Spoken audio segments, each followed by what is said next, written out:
Goddamn gang, namiss niyo ba ako, man? Nabisi lang si Uncle KS, okay? So goddamn gang, ang dami nagsisend sa akin ng video na to, man. Di umano'y inilabas ni Andrew Ree in The Place to Be, the king of Tagalog rap. Inilabas niya yung bago niyang track, man. Pinasilip niya yung bago niyang track. Tinest niya live sa isang wild crowd, man. Okay, pakinggan natin ito, bro. Let's go, Andrew, in The Place to Be. Let's go!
Alright, take it out, come on!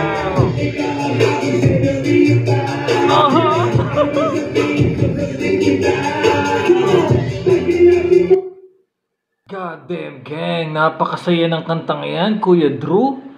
Man, okay, yung beat. Kaya pag-usapan muna natin yung beat, bro. Classic yung beat, syempre. Catchy.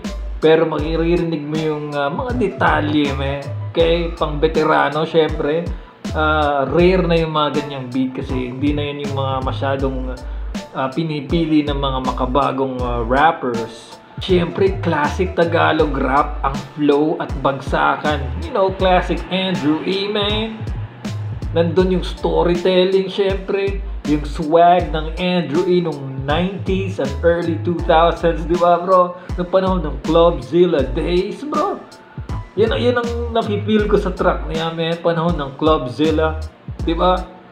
Nakakulab pa nga ni Kuya Drew si Bugoy na Koy sa Clubzilla. Kasali siya dyan. Nandun sila Hijack. Diba? Damn, bro. At sa mga nag-idol kay Bugoy na Koy, bro. Kay isa si Andrew sa idol ni Bugoy. Okay? Bago pa naglabas si Bugoy ng mga hustle music niya, man. Sa Clubzilla album, maririnig mo na doon. Dati pang ginagawa ni Andrew yan, diba? Yung mga linyang nagbibilang ako ng salapi, huwag niyo akong storbohin. God damn. Uncle Chaos is just playing, man. At syempre pagdating sa hustle, bro. So, sino yung pinakamayamang rapper sa buong Pilipinas, man? Okay, yun ang tanong dyan, bro. Pinakamalupit sa hustle, man? Andrew Ree, The Place to Be, man. Pinakasikat, bro. Sino pinakasikat na rapper sa buong Pilipinas bukod kay Francis M? Andrew Ree. Okay? Sino pinakamadaming ambag sa Pinoy hip-hop at Tagalog rap, bro? Okay? Sino yung pinakamaraming underrated tracks na ginawa niya behind the scenes? Not to mention, bro, si Pooch. Okay? Meron din si Andrew in The Place to Be. Marami din siyang underrated tracks na may aral, bro. May aral din, man. Huwag kayong aasa doon sa mga kumukuha lang ng mga context ng mga isang linya kasi ikukumpara siya kay La Francis M para maliitin yung tao, bro. Halatang wala kayong alam sa mga tracks na nilabas ng dalawang hari, man. Marami nga dyan, idol doon nila si Francis M, hindi nila alam yung mga kanta. Ang alam lang nila, Kaleidoscope, mga kababayan, alam mo yun. Marami ganyan mga Cuba Gooding Judgment Gremlins Jr. Aba, yung pagpapakitin ko ng helmet ni ng mga Cuba Gooding Judgment Gremlins Jr. Ang okay sa display, man. Kahit sa mga collabs, bro, maraming track si Andrew A na sinulat na talagang may aral. Kahit sa mga collab, may collab siya with Francis M, yung Kaligtasan, i-check nyo yan. Meron dun siyang collab with Corta Pluma, yung Girl, alam mo yun. Comedy siya, man. Okay? Medyo crazy, medyo comedy, medyo naughty, pero maririnig mo yung aral, man. Sa huli, maririnig mo yung aral. At syempre, bro, narinig din naman yung crowd. Talagang nakikinig, di ba? Nagdidiwang sila, man. At sumusunod yung crowd sa crowd work ni Andrew Lee and Kid Rabis, man. At ni Joti, man. Okay? Dang, bro.